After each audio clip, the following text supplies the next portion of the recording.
وبه نستعين أما بعد أعوذ بالله من الشيطان الرجيم بسم الله الرحمن الرحيم فصل لربك وانحر وقال تعالى لن ينال الله لحومها ولا دماؤها ولكن يناله التقوى منكم صدق اللہ العظیم۔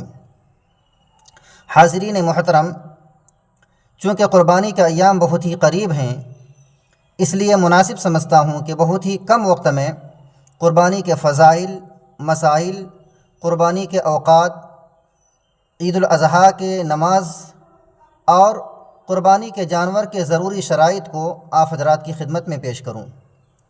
تو ملاحظہ فرمائیں، اللہ تعالیٰ سورہ کوثر میں ارشاد فرماتا ہے فَصَلِّ لِرَبِّكَ وَانْحَرْ، تو آپ اپنے رب کے لیے نماز پڑھیے اور رب کی رضا کے لیے قربانی کیجیے۔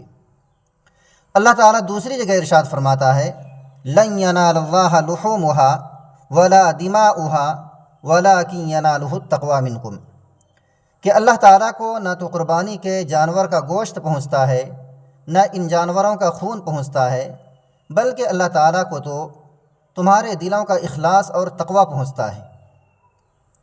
اسی طرح حدیث پاک میں اللہ کے نبی صلی اللہ علیہ وسلم کا ارشاد ہے کہ قربانی کے دنوں میں یعنی 10، 11 اور 12 ذی الحجہ کو اللہ تعالیٰ کے نزدیک ابن آدم کا کوئی عمل قربانی کے عمل سے زیادہ پسندیدہ نہیں ہے۔ مطلب آپ قربانی کے ان 3 دنوں میں کوئی بھی عمل کرنا چاہیں تو وہ قربانی سے زیادہ محبوب اور پسندیدہ نہیں ہو سکتا۔ یہ فضیلت کے لیے کافی ہے۔ وجوب کن لوگوں پر واجب ہے؟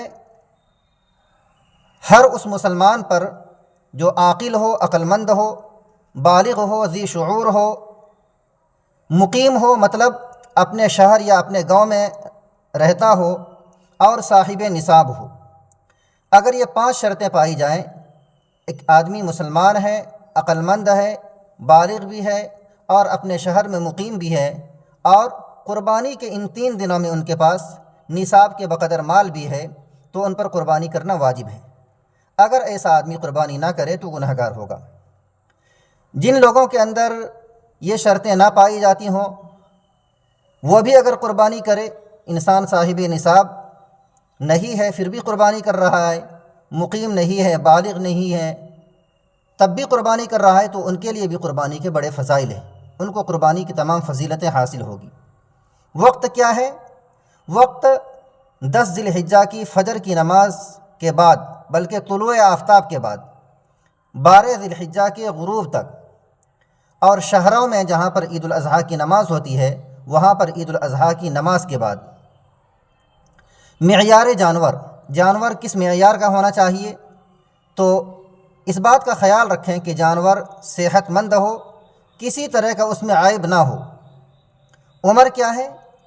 عمر چھوٹے جانور میں مثلا بکرا، بکری، خصی، دمبا، بھیڑ، یہ سب جانور 1 سال کے ہونے چاہیے۔ دانت کی کوئی شرط کتابوں میں نہیں ملتا، اس لیے دانت کے پیچھے نہ جائیں۔ اگر آپ کو متعین طور پر معلوم ہے کہ ان جانوروں کی عمر 1 سال ہو گئی ہے تو قربانی کرنا جائز ہے۔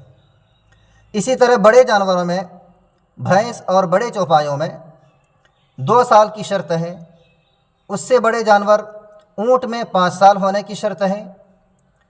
ایک ضروری بات ملاحظہ فرمائیں، بڑے جانوروں میں جیسا کہ 7 آدمی شریک ہو سکتے ہیں، اگر ان 7 میں سے کسی ایک کی نیت بھی قربانی کی نہ ہو بلکہ گوشت کھانے کی نیت ہو، ریاکاری یا دکھلاوے کی نیت ہو، تو تمام لوگوں کی قربانی باطل اور بیکار ہو سکتی ہے۔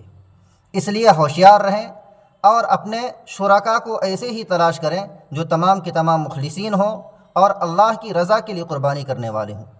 اللہ تعالی ہم سب کو ان باتوں پر اور خلوص کے ساتھ قربانی کرنے کی توفیق عطا فرمائے۔ جزاکم اللہ خیر۔